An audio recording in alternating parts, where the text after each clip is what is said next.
Okay, now that we have it up on the house, you can see how it all ties together. I have the module I use controls the RGBW lights that go up on the top of the house and the individually addressable lights that are going around the garage. Those are just in PEX tubing tacked up to the side of the garage.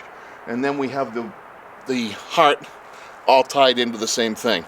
As I said in the video, the 4 loops are what we use to cycle through everything, and you'll notice they go from the middle out, and they just keep filling up until the entire row is filled up. Every time it fills one set of LEDs, that completes the 4 loop for the garage work, and then the 4 loops that we were doing on the heart run through their loop, and then it'll go back to the next 4 loop on the garage, so the garage lights will go again and continue to fill in.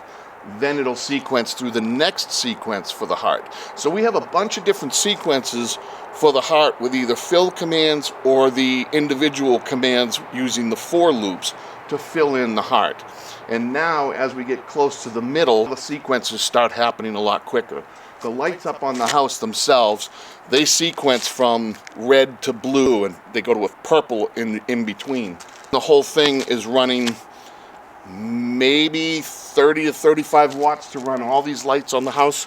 So that's far more efficient than even the Christmas lights you used to get that would hang up and plug in at 125 volts. So this is what the result is, and you can do it as well. This is a DIY project anybody can do. So enjoy.